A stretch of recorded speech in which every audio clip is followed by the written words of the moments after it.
Hey, Lars. Hey, Lars, What's can up, you hear Jeff? me? How we doing? I got you. Good, good. I'm good. How are you, sir? I'm doing pretty well. We just finished up the holiday season. How was your Christmas with the family and everything? It was good. We had a great day. I'm down in Georgia right now, so um, yeah, we had a long day yesterday, but it was still 65 degrees and sunny at 6 p.m. tonight, so a nice change of pace for sure.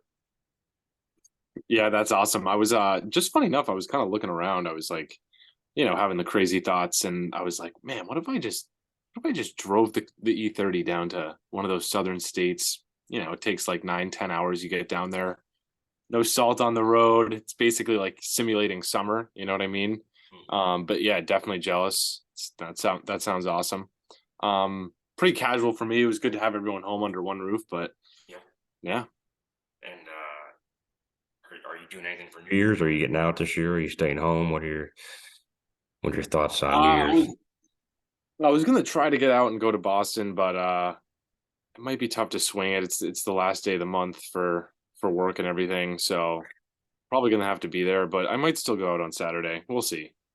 Now, did you that car you sent me last night? Did you sell that already? That was the GT 500. No, so it was a customer actually bought an F-250 Lariat diesel, sick truck, beautiful, just absolutely beautiful truck, and he left that there because it had a check engine light.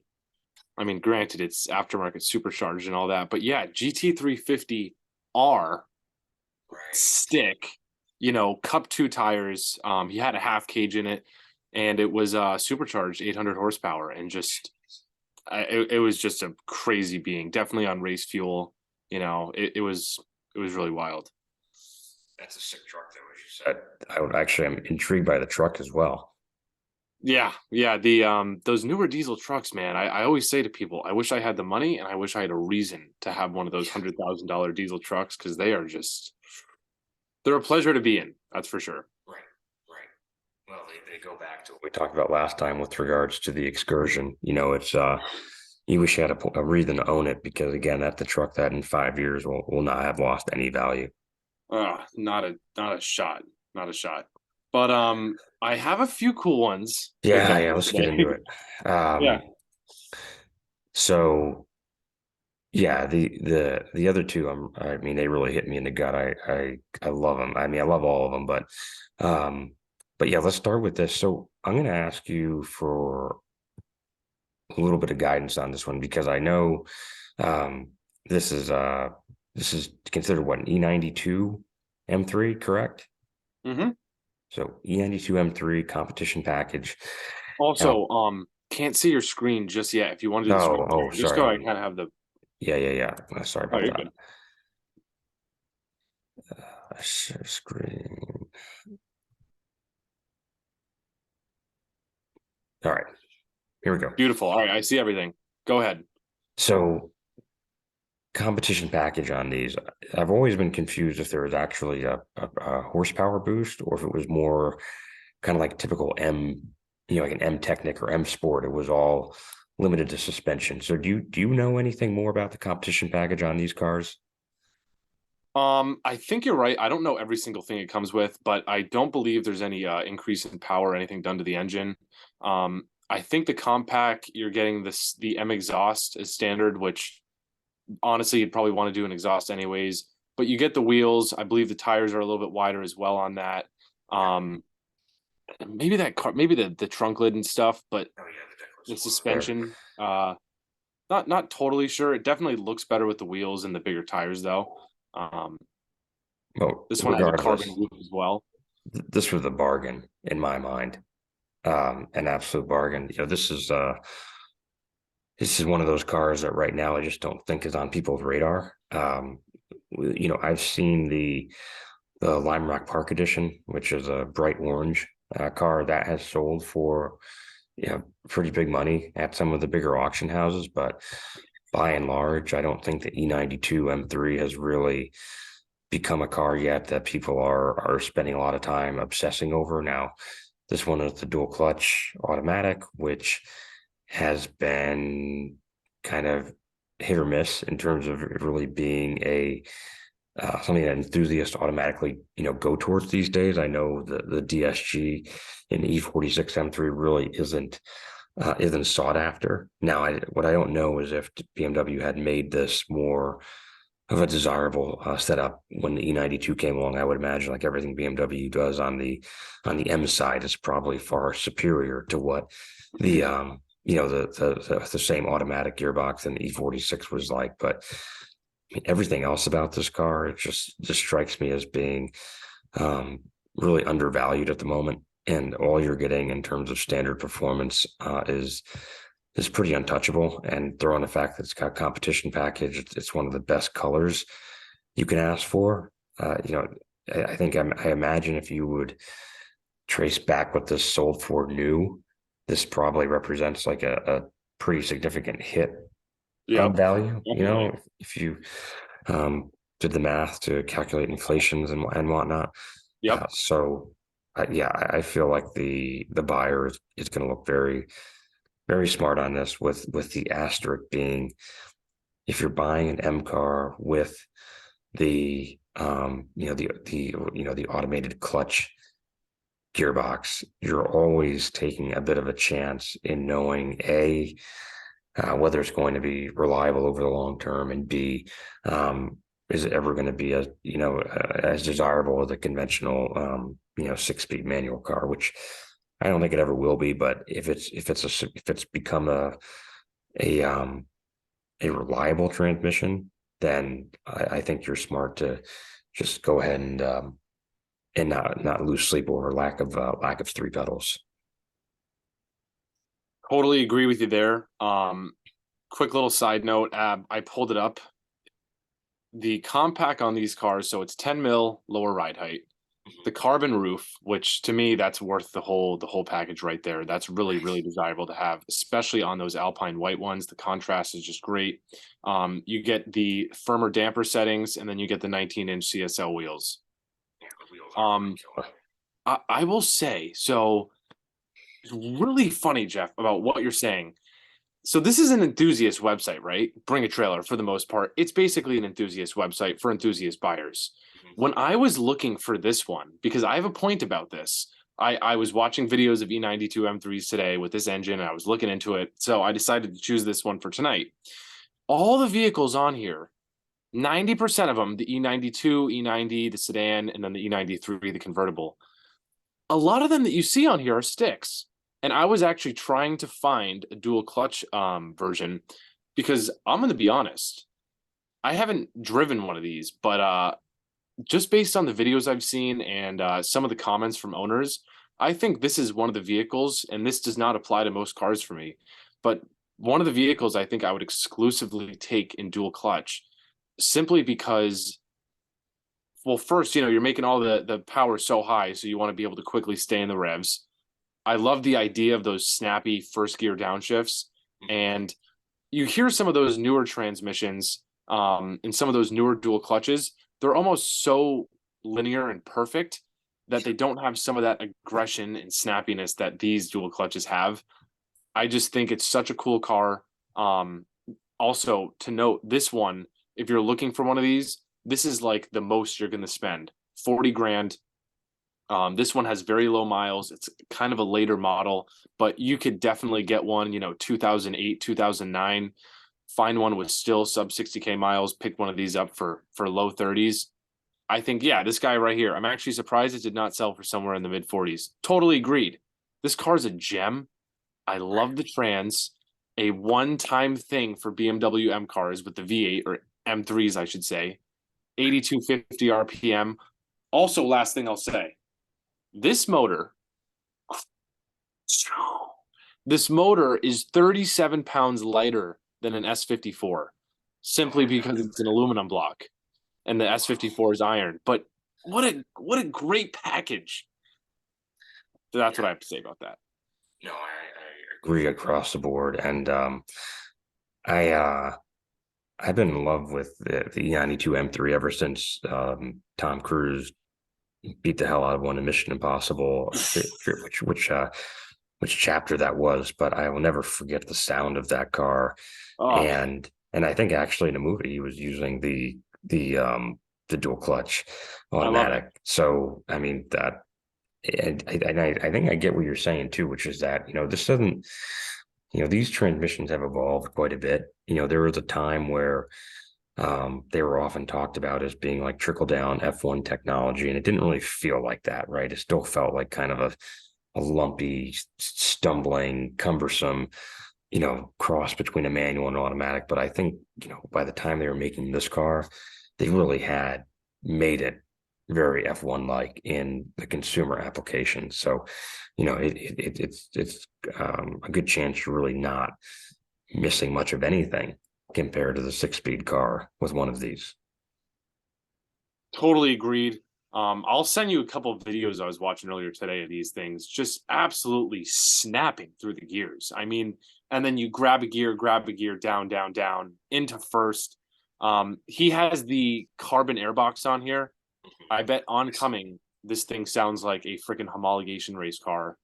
Just such, oh my God, up at 8250, I can't really beat it. You get a valved exhaust, some Recaros, call it a day on this thing. See what this sounds like.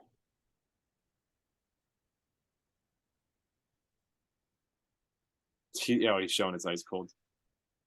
See, this might not even be the best demonstration, but when you see these things with headers and an exhaust, it's like an F1 car.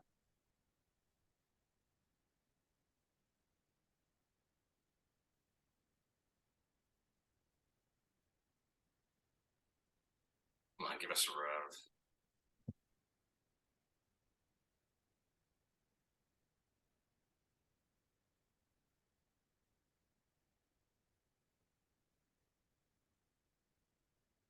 Yeah, that probably didn't do it as much justice as we could have seen. No, but I believe it's.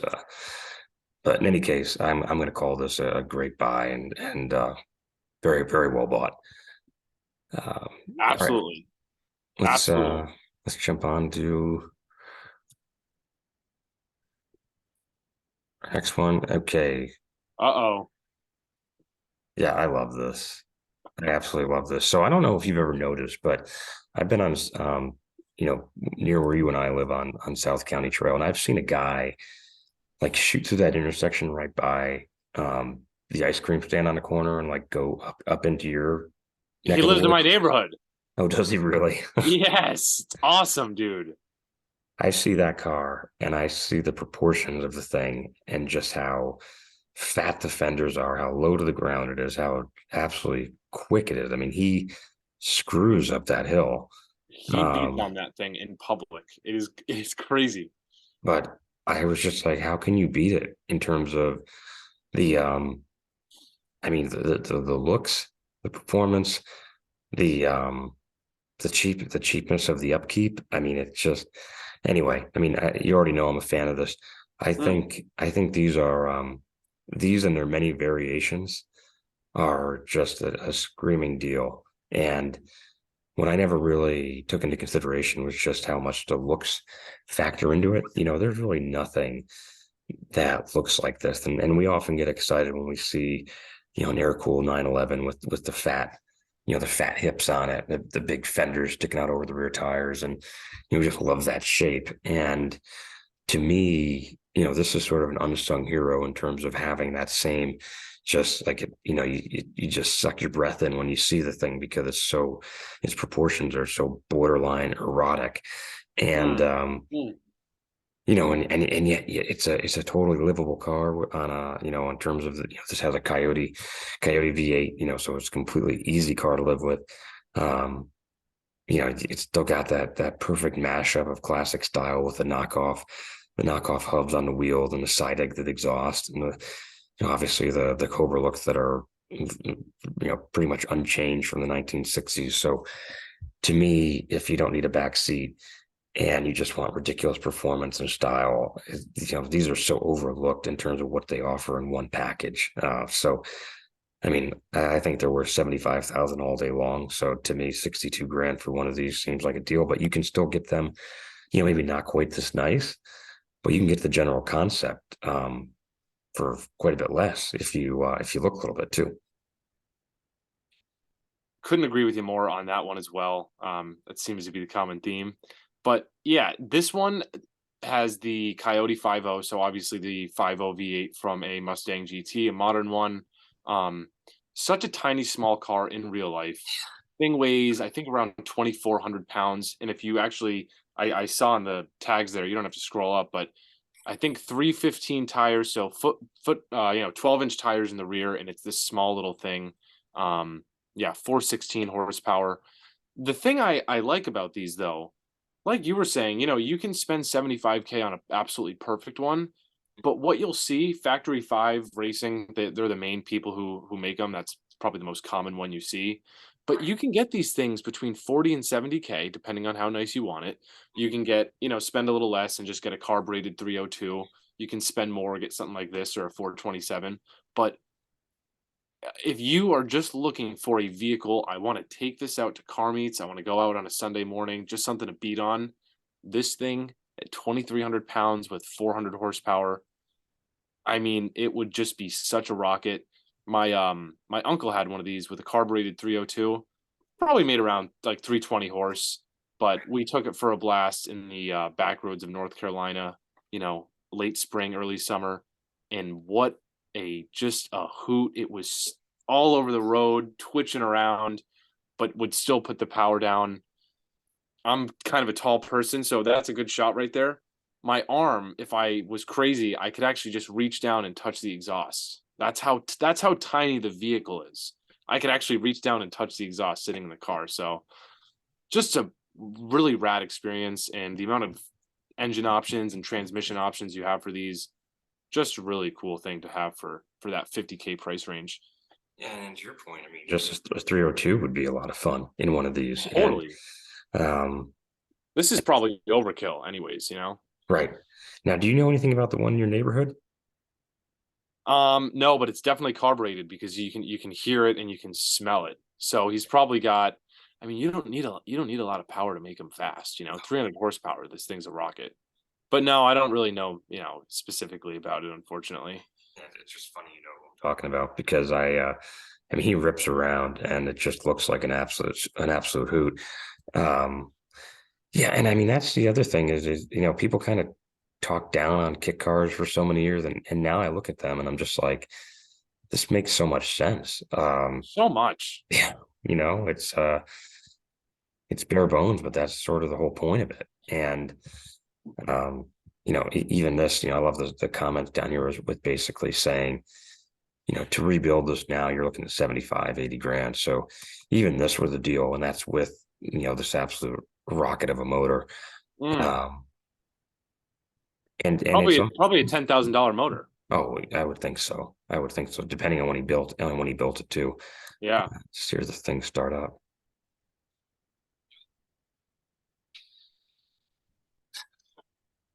See, that's nice. Oh yeah. That's a lot of experience. That's fun.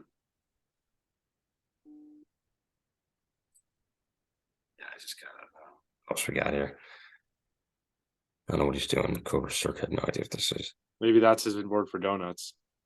Oh no, he's just going in a circle, huh? He really is just going in circles. I mean, he's not wrong. They are circuits. It sounds good.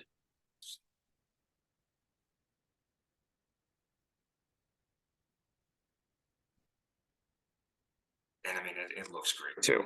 It's so beautiful. Look at that thing. It's like a toy car. I And think the that's, exhaust is so short, it sounds much different than a Mustang. That's for sure. It does not sound anything like a Mustang with the same motor. and I think that's what I never appreciated about it, is just how beautiful it is. It actually checks all the boxes in many ways. And if you buy one that's been put together at a high level, so the build quality is good, whoever assembled it did either factory fied, delivered it, have an assembled model, or the builder was someone who had a good degree of skill.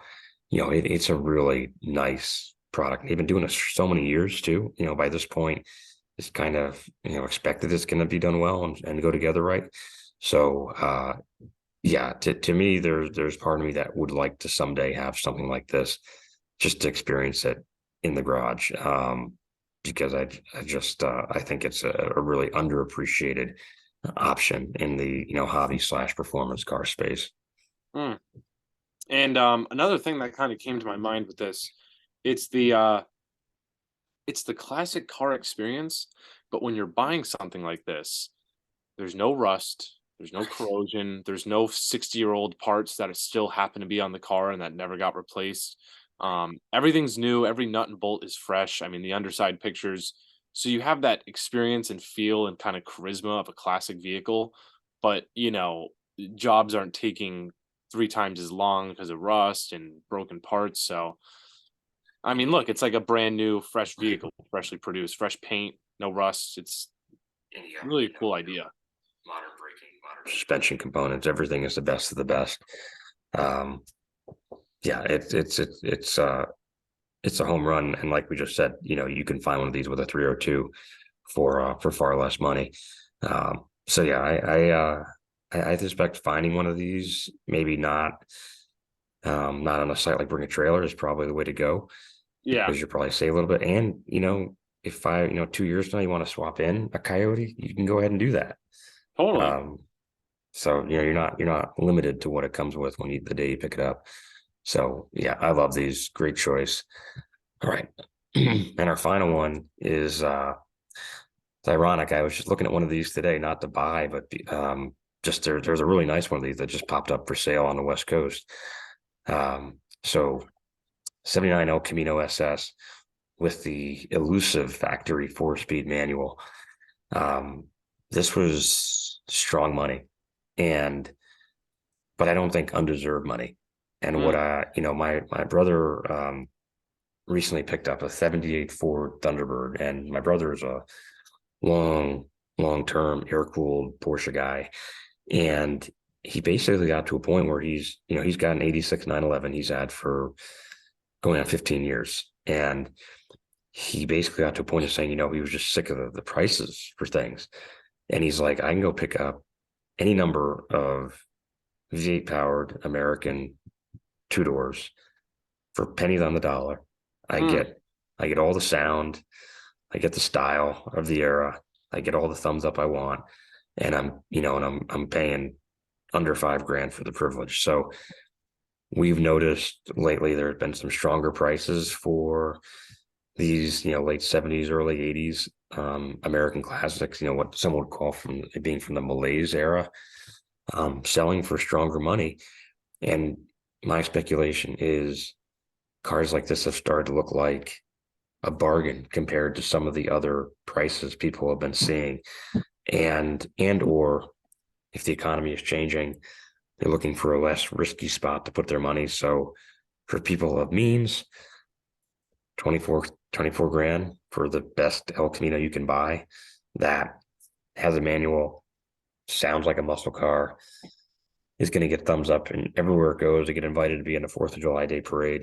There's a lot of appeal to a car like this right now that some of the stuff that like the Porsches, for example, that everything is 60,000 and up for cost of entry, and maybe some concern you're not going to see that money back on the other end. Something like this starts to make a lot of sense. Yep, totally agree there. But what do you think? What do you like about this? That beyond the value proposition, this obviously your age bracket comes after it by a fair amount. But does it check some boxes for you? Totally 100%. Yeah. To be honest, I didn't really know where the prices were on these. So, and this is not a car I have a ton of background on. So it's kind of one of those things where I threw it in there just to kind of see where it would go, see if you had some insights on it, which you did. Obviously it's probably one of the nicer ones you can get, being an SS and having a 4-speed. So yeah, they're sitting in like that 20 range. This one actually seems like a pretty good deal considering what it has. Um, I've always thought they were just a really cool, iconic vehicle, and to see one in a stick with that carbureted V8, I think it's like an instant classic. Well, I find this interesting because you look at some of these other sales. So, you've got a modified one that didn't make reserve. You've got a, another nice looking Survivor that sold for 12, 10,000 on this one, and 14,000 on this one a month ago. And then even closer than that, 6,600 for one of these. Now this one's probably not nearly as nice. So this one did have a few things going for it that the other cars didn't. So this is really an elusive combination of features. So even though it's not a numbers matching engine, it's a replacement 383. Yep. Factory V8 car with the 4-speed. That wasn't the easiest car to find. So likely someone special ordered this when it was new. And it's a super sport kit with all the super sport doodads still present. So you got the decal stripe, you got the graphics on the lower body cladding, and you got the white letter tires with the color matched wheels. So all those details that sometimes get lost to time, or in the badge on the tailgate, that if they're redone, you can tell that it's a replica, replica decal kit, what have you. All those details are correct on this car. Hasn't been messed with. And again, when you saw the word super sport, you were expecting the highest performance Chevrolet could offer. That obviously changed over the years, become more of an appearance or dress up kit. So if you wanted an El Camino, you wanted the SS, and you wanted to have something that actually maybe got a little bit close to being a performance car, your best bet was a 383 car with a 4-speed manual. So this car, this El Camino, really is, it's a bit of a standout in that regard. And someone was willing to pay the money to have a variant of the El Camino that does not come up for sale every day. Very well said. Just an iconic thing. I'm starting to feel like with how everything's going, I mean, if you're a hunter and you're really looking around and you kind of know your way around the internet and how to find deals, it's kind of hard to find a really cool, really clean car these days that's worth talking about, that is kind of special and unique like this for, I don't know, under 15, 20 grand. Again, you can find them, but you're really going to have to search. This one seems like a vehicle that is ready to go. Look at that bed. Some of those diehard enthusiasts might complain it's been repainted or had paint work, but just for something this cool and this iconic, and it's an old car, it's a 79. To have it in this condition with the desirable options, 24K, I don't think you'll ever lose money on it. And I really don't think it's going to be expensive to own. So just a just a nice package all around there. And I love that spec. Normally I wouldn't like brown or a bronze copper color, but that is just so 70s, 80s. Oh yeah, Just awesome. and you're right. I did miss that. This is a repaint, which I mean, kudos to the whoever did the reapplication of the decal stripes and kit, because they did a great job. Totally. Yeah. And that actually makes this even more amazing that with a respray and a non-matching engine, that this still pulled this kind of money. Totally. That's really, I mean, look, it's in beautiful shape. There's no doubt about it. In terms of the respray was clearly just to make it a better car, because this interior says to me that this El Camino has always been a little bit of a survivor and in nice shape. I mean, the thing is bone dry underneath, and the respray was likely just done to take a car that was already an 8.5, all the way to a 10. Yep. So interesting that this guy notes he lowered the reserve 3 times to get the deal together. So I mean, he clearly thought it was worth more, but overall, people are agreeing that this was still a great price. And I again, to your point, I don't think the field of cars right now in that price bracket that are a lot of fun to drive it's getting smaller. It's getting really small field of cars to not Yep. have to spend crazy money on, or to have to buy as a complete project and rebuild. This is a turnkey car in outstanding condition. So yeah, let's just check out a quick driving video, see what the yeah, I mean, listen, it sounds great. So retro. Yeah.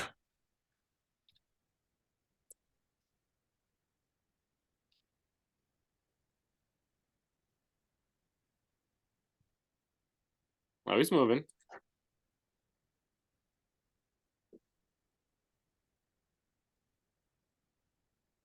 And listen, you're not going to outhandle anybody. No. You're not going to take this on back roads, but it's just going to be a great cruise the strip Friday night. Any car show you go to, you're going to get thumbs up. And there's always, like you said, there's going to be somebody who wants to buy it from you when you're done with it. Yeah. Yeah, it's just definitely one of those classics. Another cool tidbit I actually I heard something about these doors on these cars weighing like just an absurd amount. So I was trying to find that number.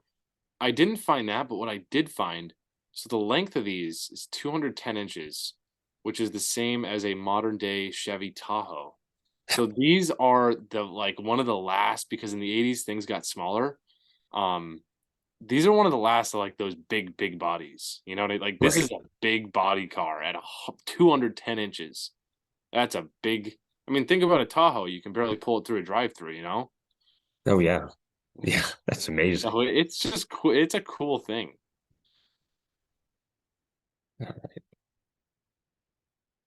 Well, yeah, I think this and I think this is the car that again, maybe you don't treat it like it's it's not a sports car, it's not a limited production supercar, but it's going to give you some joy every time you get into it. And sometimes that's what it's about. It's just a car that didn't force you to take out a loan, didn't force you to sell off 3 of the things you love. You can just park this in the garage next to whatever else you have, and it's going to be a joy to drive. It's going to be dirt cheap to own, and all you got to do is maintain it. Keep it looking like this, and you'll see that money back um, very easily. This time next year. So, Lars, great selections this week. I'll grab 3 next week to change things up a bit, but you Totally. know, this is this is kind of also what we want to do, which is to show people that there are some still compelling choices out there that you kind of look past the noise of um, what often gets talked about as being the car that you should buy or need to buy, and and reveal that, there's still opportunity out there to get into a really interesting and enjoyable hobby car that doesn't have to be a you know a purchase that requires you to drown in parts bill, the maintenance bill, and just the bill of buying the car itself. And hopefully someone is encouraged to go out and buy one of these on their off of their local classifieds before it hits the primary big auction sites that maybe they get a car like this for $10,000 less. So I think that's possible. I think it's still doable, but you got to know where to look. So hopefully this gives people some ideas when they hit the penny savers next week. 100%. And to your point there, it's kind of why I've been choosing these. I mean, I really do follow along closely with some of those higher upper echelon cars. I mean, there's a lot of cool new stuff coming out. I could have put a GT4 RS in here, or a 720S, something like that, something really crazy and expensive. Love seeing those, but for right now, like, this might sound dumb, I always look at those videos and I read up on those cars. But like vehicles like this, I choose because one day, maybe I won't be able to afford multiple $500,000 million cars one day, but it's definitely pretty realistic here in the near future for me to get something like that E92 M3, for example, something like this. People can actually buy these, and it's actually something to consider. Where some of those, $300,000-$400,000 supercars, I'm sitting here talking, well, that's a good deal. It's like, yeah, well, you still can't buy it, so.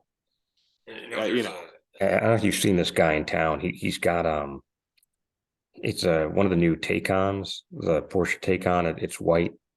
It's it's that four-door pure electric. Oh yes, yeah. I have. And he's a younger guy, and I mean the car is absolutely stunning. But then conversely, there's a guy who I see turning into the road going down to Goddard Park, who's got a Ferrari 348. Yeah, of course.